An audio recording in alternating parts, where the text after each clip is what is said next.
Hello guys, good afternoon. Kamusta kayo? Guys, today is January 8, 2024. So guys, meron tayong ayusin ngayon. Desktop unit. Ang brand niya ay Hewlett Packard and then yung model niya ay C240 Tower Workstation. So kung makikita nyo guys, yung kanyang desktop o yung sa screen, umiikot lang yung kanyang ikot lang siya ng ikot, yung naglo-loading lang. So pag ginalaw mo yung mouse, wala nangyayari. Ito gumagalaw lang siya pero walang nangyayari. So guys, ayusin natin. So kailangan lang natin ng USB recovery tools. So kailangan ko ng USB recovery tools.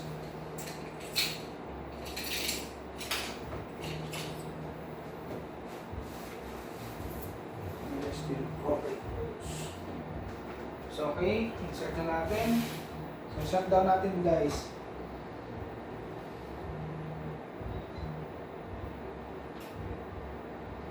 So turn on natin. So press natin guys pagka Hewlett Packard, press natin yung stick.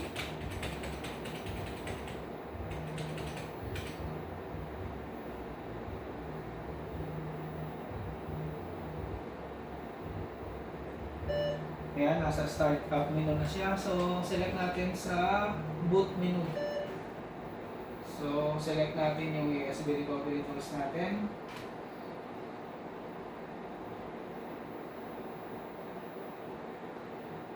Then, boot tayo ng Windows 10 Professional. Ayan. So, hintayin lang natin guys.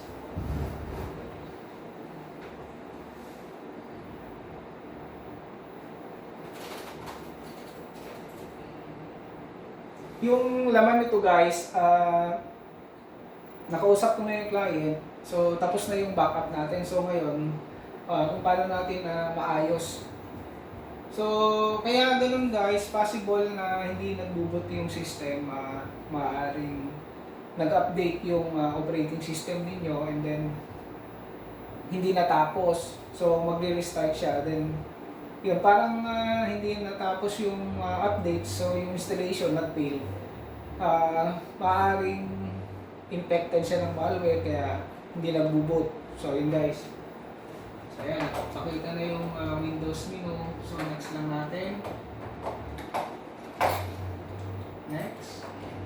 So install now.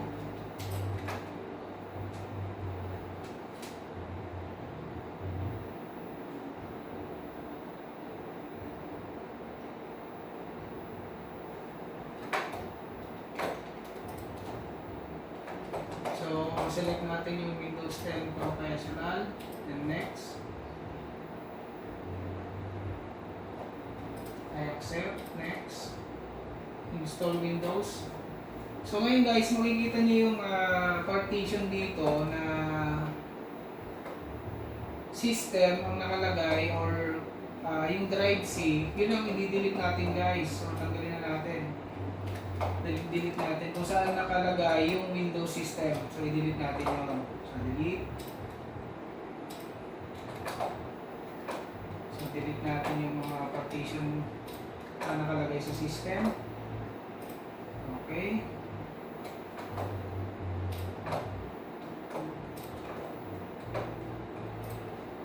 So pag na-delete na natin guys, so new na tayo.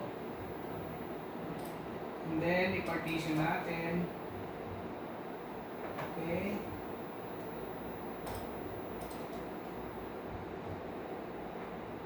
And then next for installation. Yung guys, yung mga ganong common problems like yung hindi nagbuboot yung Windows, like yung katulad nito, isang halimbawa nito, kaya ganun yung problema niya. Ang problema niya mostly yung kanyang storage ay luma na. So yung 3.5 pa. So karaniwan, base sa aking experience, ganun yung mga common problem na lumalabas. Hindi siya nagbuboot, nagahang.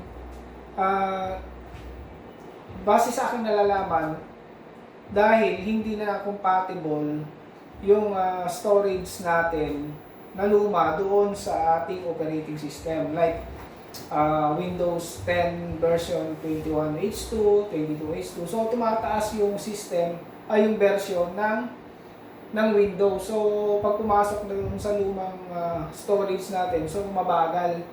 So kaya ang recommendation ko sa mga client ko, so upgrade natin ng solid state drive. So yun guys, isa sa tip ko yun.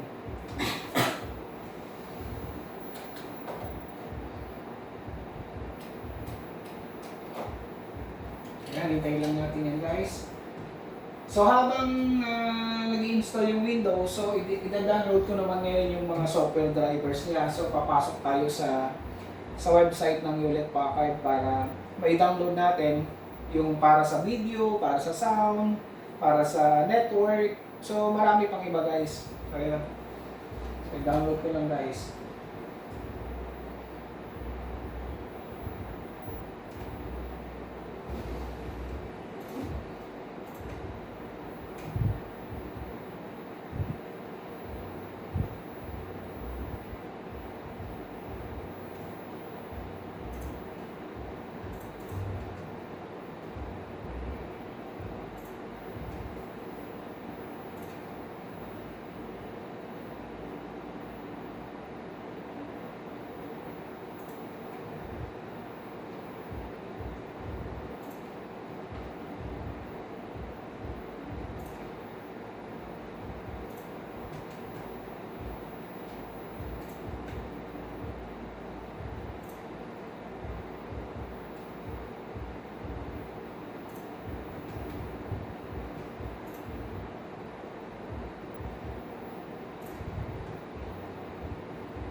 Ang isa pa pala guys, kapag ganun yung problema, so hindi nagpapakita yung desktop. So kausapin muna natin yung customer natin, yung client natin. Before tayo mag-erase ng storage, make sure muna na i-backup muna natin yung kanyang data. So depende na lang sa pag-uusap ninyo kung papayagan kanya na ikaw yung mag-backup. Kasi meron nga tayong batas na Data Privacy Act. So mas maganda meron tayong consent. Pwede rin nandito siya habang nagbabackup para safe yung nasusunod natin yung batas na yun. So yun guys, isang magandang tip ko yan para sa inyo.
So kung mapapansin nyo guys, pagka hindi siya solid state drive, so ayan, makikita nyo may kabagalan.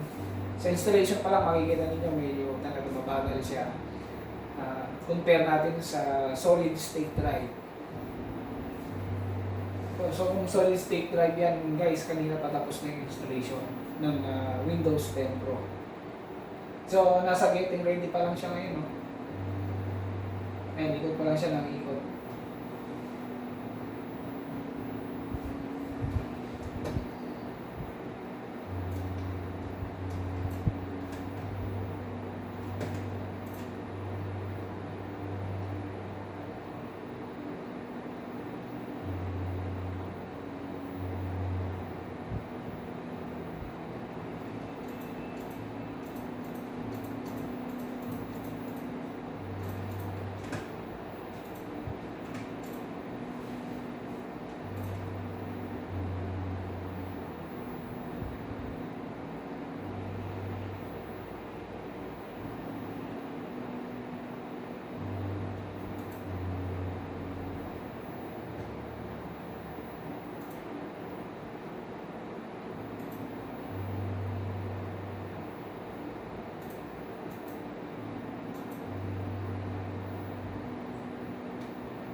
select natin yung region natin, Philippines.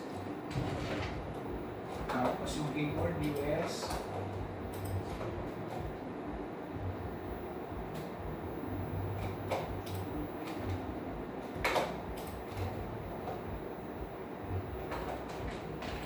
So type natin kung ano yung username.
Ayun guys, ito na. Okay na. So, nagpakita na yung desktop. So ngayon, yung na-download ko kanina dito sa support page ng Hewlett Packard, so lalagay ko ngayon dito para matapos na. So yun guys, maraming salamat. Sana nakapulot kayo kahit kaunti. Bye! Yes po sir.